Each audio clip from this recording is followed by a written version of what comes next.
Student welcome to my YouTube channel ideal classes. Student जैसा कि आपको पता है सेट थ्योरी का सीरीज चला रखे हैं, जिसमें कि आज इस लेक्चर में लेक्चर 5 में बात करेंगे D Morgan's law of set theory. ये बहुत ही इम्पॉर्टेंट थ्योरम है, अक्सर एग्ज़ाम में पूछ लिया जाता है। आज हम इस लेक्चर में स्टेटमेंट और प्रूफ के बारे में बात करेंगे डी मॉर्गन्स लॉ का। ठीक है स्टूडेंट, इसका क्वेश्चन आ जाता है कि state and proof de Morgan's theorem. ठीक है, तो स्टेटमेंट इसका है the statement of de Morgan's law और de Morgan's theorem of set theory is first bracket में A union B whole complement equal to A complement intersection B complement. दूसरा इसका theorem है ब्रैकेट में A intersection B whole complement equal to A complement union B complement. ये दो theorems हैं de Morgan's law का set theory में, जिसे हमें प्रूव करना है। पहले हम फर्स्ट थ्योरम को प्रूव करेंगे, फिर सेकंड थ्योरम को प्रूव करेंगे स्टूडेंट्स। तो आइए देखते हैं प्रूफ फर्स्ट थ्योरम। तो देखिए, let x be any element. हमने मान लिया एक्स क्या है, कोई एलिमेंट है। तो x belong of set A union B का होल कॉम्प्लीमेंट का। X belong A union B whole complement implies that, इसका मतलब ये हो गया अगर एक्स जो है ए यूनियन बी के कॉम्प्लीमेंट में बिलोंग कर रहा है तो implies that x not belong to A union B. जाहिर सी बात है, कॉम्प्लीमेंट के अकॉर्डिंग। इंप्लाइज दैट, इसका मतलब अगर कोई भी सेट ए यूनियन बी में नहीं बिलोंग कर रहा है तो x not belong to a set A and x not belong to set B, तभी तो उसके यूनियन में भी बिलोंग नहीं करेगा। Implies that x belong to A intersection and x belong to A complement and x belong to B complement. जब कोई भी एलिमेंट किसी सेट में नहीं बिलोंग कर रहा है तो जाहिर सी बात है उसके कॉम्प्लीमेंट में बिलोंग करेगा। जब x जो है a कॉम्प्लीमेंट में भी बिलोंग कर रहा है, b कॉम्प्लीमेंट पे बिलोंग कर रहा है, इसका मतलब x belong a complement intersection b complement. ठीक है, देयरफॉर x बिलोंग टू हम लेके चले थे x belong to a union b का होल कॉम्प्लीमेंट, और हम पहुंच गए x belong to a complement intersection b complement. इसका मतलब हो गया कि a यूनियन b का whole complement is subset of a complement intersection b complement. Equation first मान लिया। अब हम लेफ्ट से राइट से चलेंगे, लेफ्ट प्रूव करेंगे। अगेन लेट, अब हमने मान लिया कि y एक कोई एलिमेंट है belong A intersection A complement intersection B complement में बिलोंग करता है। इसका मतलब हुआ implies that y belong to A intersection and y belong to B intersection.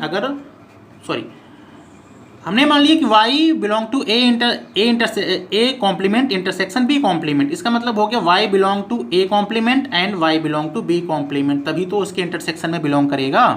Implies that अगर y ए कॉम्प्लीमेंट में बिलोंग कर रहा है, इसका मतलब कि y not belong to A and similarly y not belong to set b। अगर कोई भी एलिमेंट किसी के कॉम्प्लीमेंट में बिलोंग कर रहा है तो उसमें बिलोंग नहीं करेगा। तो इंप्लाइज दैट, इसका मतलब क्या हो गया, y not belong to A union B, क्योंकि अगर दोनों में नहीं बिलोंग कर रहा है तो उसके यूनियन में बिलोंग नहीं करेगा, और अगर उसके यूनियन में बिलोंग नहीं कर रहा है तो उसके यूनियन के कॉम्प्लीमेंट में बिलोंग करेगा। Implies that y belong to A union B का होल कॉम्प्लीमेंट। देयरफॉर देखो, हम लेके चले थे y belong to A complement intersection B complement, और हम पहुंचे कहाँ पे कि y belong to A union B का होल कॉम्प्लीमेंट। इसका मतलब हो गया then A complement union B complement is subset of A union B का whole complement. Equation second from first and second. देखो यहाँ पे A union B complement subset है, यहाँ पे A complement intersection B complement set है। जाहिर सी बात है अगर ए सबसेट ऑफ बी हो and B subset of A हो तो हम कह सकते हैं ए इक्वल टू बी। इसके according from equation first and second A union B का whole complement equal to A complement intersection B complement. ये पहला प्रूव हो गया। ठीक है स्टूडेंट, अब हम दूसरे की प्रूफ की बात करेंगे। सेकंड थ्योरम है डी मॉर्गन्स लॉ का। अब इसका हम लेफ्ट साइड लेके चल रहे हैं, राइट एक बार प्रूफ करेंगे सबसेट दिखाएंगे, एक बार राइट लेके चलेंगे लेफ्ट को सबसेट दिखाएंगे। तो proof second, let x belong to A intersection b का होल कॉम्प्लीमेंट इक्वल टू, हमने मान लिया x एक एलिमेंट है जो a इंटरसेक्शन b के होल के कॉम्प्लीमेंट में बिलोंग कर रहा है। इसका मतलब x not belong to a intersection b। जाहिर सी बात है अगर कॉम्प्लीमेंट में बिलोंग कर रहा है तो उसमें नहीं बिलोंग करेगा। अगर x ए इंटरसेक्शन बी में बिलोंग नहीं कर रहा है, इसका मतलब x implies that x not belong to A and x not belong to B. Implies that अगर ये x ए में नहीं बिलोंग कर रहा है, बी में नहीं कर रहा है, तो जाहिर सी बात उसके कॉम्प्लीमेंट में बिलोंग करेगा। तो implies that x belong to A complement और x belong to B complement. ठीक, अब जब दोनों में बिलोंग या तो ए में कर रहा है तो बी में कर रहा है, इसका मतलब x belong to A complement union B complement. हम लेके चले थे x belong to, therefore x belong to A intersection B का होल कॉम्प्लीमेंट पहुंच गए। Implies that x belong to A complement union B complement. Then हम कह सकते हैं ए इंटरसेक्शन बी का whole complement subset of A complement union B complement equation first. अब हम राइट हैंड लेके चलेंगे। Again let y belong to A complement union B complement. इसका मतलब हो गया कि y अगर कॉम्प्लीमेंट में यूनियन में बिलोंग कर रहा है तो या तो ए कॉम्प्लीमेंट में बिलोंग करेगा या तो बी में करेगा।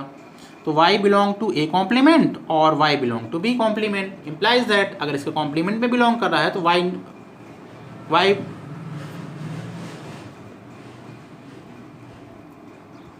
ठीक है स्टूडेंट, तो ये हो गया कि y not belong to A और y not belong to b। Implies that y not belong to अगर a में भी नहीं या तो a में बिलोंग नहीं करता या तो b में नहीं कर रहा है, इसका मतलब उसके इंटरसेक्शन में बिलोंग नहीं करेगा। y not belong to a intersection b। जब a इंटरसेक्शन में y बिलोंग नहीं कर रहा है तो जाहिर सी बात उसके कॉम्प्लीमेंट में करेगा। तो implies that y belong to a intersection b का होल कॉम्प्लीमेंट। अब देखो स्टूडेंट, हम लेके चले थे y belong to a complement union B complement पहुंच गए y belong to a intersection b का होल कॉम्प्लीमेंट। इसका मतलब हो गया a complement union b complement subset of a complement b का होल a इंटरसेक्शन b का होल कॉम्प्लीमेंट हो गया इक्वेशन सेकंड। फिर उसी के अकॉर्डिंग कि अगर कोई सेट है a सबसेट ऑफ b और b सबसेट ऑफ a, तो हम लिख सकते हैं a इक्वल टू b। इस फार्मूले से from equation first and second हम लिख सकते हैं a इंटरसेक्शन b का whole complement equal to a complement union b complement. ये हो गया आपका प्रूव हो गया सेकंड थ्योरम। ठीक है स्टूडेंट, तो आई होप आपको De Morgan's theorem of set theory जो दो थे, पहला था a यूनियन b का whole complement equal to a complement intersection b complement, दूसरा है a इंटरसेक्शन b का whole complement equal to a complement union b complement. अच्छे से आपको समझ में आ गया होगा स्टूडेंट।